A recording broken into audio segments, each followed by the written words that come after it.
అందరికీ నమస్తే. నేను మీ పావని గౌడ్.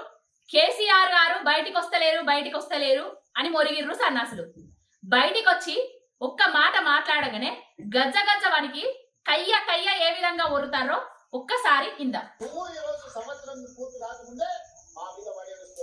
సంవత్సరానికి ఎన్ని రోజులు ఉంటాయో కూడా తెలియనోడు ముఖ్యమంత్రి అయినందుకు తెలంగాణ ప్రజల దౌర్భాగ్యము.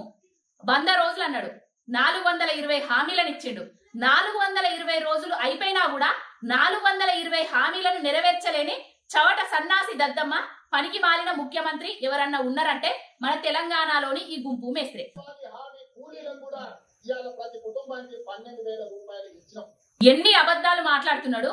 అధికారంలోకి రావడానికి అబద్ధాలు మాట్లాడిండు, అధికారంలోకి వచ్చిన తర్వాత కూడా అబద్ధాలే మాట్లాడతాడు. ఏ నియోజకవర్గంలో ఇచ్చినావు? నీ సొంత కొడంగల్ నియోజకవర్గ ప్రజలకు గిట్ల ఇచ్చినావా? ఉపాధి హామీ కూలీలకు 12,000 రూపాయలను ఎవరికి ఇచ్చినావు? ఎందుకు ఈ అబద్ధాలు? ఎందుకు ఈ పనికి మాలిన పసలేని ముచ్చట్లు? సోషల్ మీడియాలో నాకు ఆయన పోటీ పెట్టారంట, ఆయనకు లైక్ లేకపోతున్నాయంట టిక్ టాక్ లో. అదేదో ముఖ్యమంత్రి చేసినోడు, కేంద్ర మంత్రి చేసినోడు ఇవాళ టిక్ టాక్ లో కేసీఆర్ రేవంత్ రెడ్డి పోటీ పెడితే ఆయనకు లైక్ లేకపోతున్నాయంటే నాకు తక్కువ ఇవాళ వాళ్ళ కార్యకర్తలతో మాట్లాడుతుంది. అది టిక్ టాకో లేకపోతే ట్విట్టరో తేడా తెలియనోడు ముఖ్యమంత్రి అయినందుకు మా తలలు ఎక్కడ పెట్టుకోవాలో మాకు అర్థమైతలేదు. కుంపు మేస్త్రి లైకులు కాదు వచ్చింది, అక్కడ వచ్చింది మీ అఫీషియల్ హ్యాండిల్ ఏదైతే ఉందో, తెలంగాణ కాంగ్రెస్ హ్యాండిల్ ఏదైతే ఉందో 1,82,000 మంది మీ సొంత కాంగ్రెస్ కార్యకర్తలు ఫాలోవర్స్ గా ఉన్న హ్యాండిల్లో కేసీఆర్ గారి ఫామ్ హౌస్ పాలన కావన్నా, ప్రజా పాలన కావాలా అంటే ఫామ్ హౌస్ పాలననే కావాలి అని ఓట్లేసిండ్రు. అది నీ దౌర్భాగ్యం. అధికారంలో ఉండి కూడా నీ అఫీషియల్ హ్యాండిల్ నుంచి కూడా నీకు వ్యతిరేకత వచ్చిందంటే నీకెంత వ్యతిరేకత ఉన్నదో తెలంగాణ రాష్ట్ర ప్రజలల్లా నీకు అర్థమైతుంది.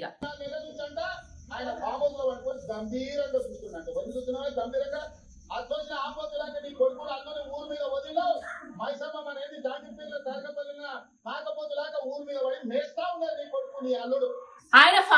వండుకొని గంభీరంగా ఎవరిని చూస్తాడు? నిన్నే చూస్తారు రాబాయ్, నిన్నే చూస్తున్నాడు గంభీరంగా.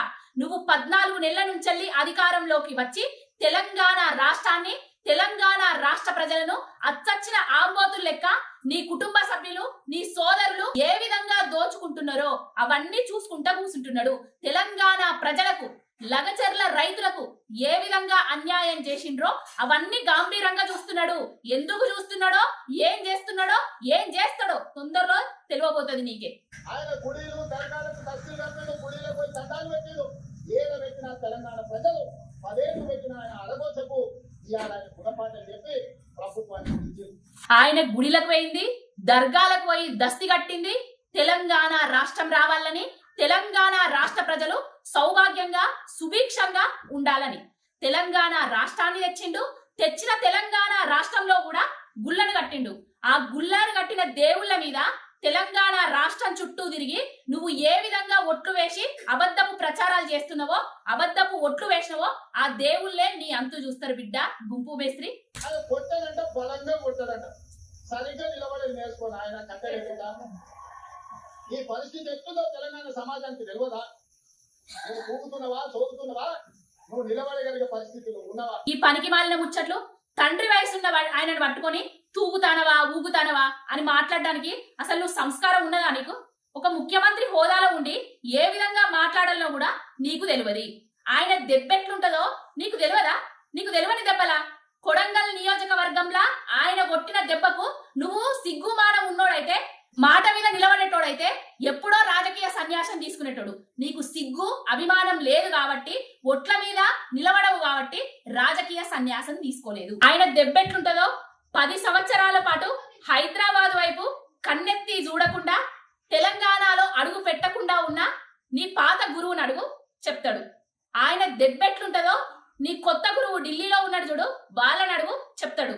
ఆయన దెబ్బెట్లుంటదో చెట్టుకోవడు పుట్టకోవడైనా కాంగ్రెస్ నాయకులను అడుగు. ఆయన దెబ్బెట్లుంటదో రాజకీయంగా కనుమరుగైన రాజకీయ దురంధరులను అడుగు.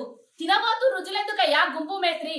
తొందరలోనే ఆయన దెబ్బెట్లుంటదో నీకు చూపిస్తాడు. ఆ దెబ్బకు నువ్వు ఏ వైపు పోతావో, ఏ వైపు పోతావో ఆ దేవుడికే తెలియాలిగా.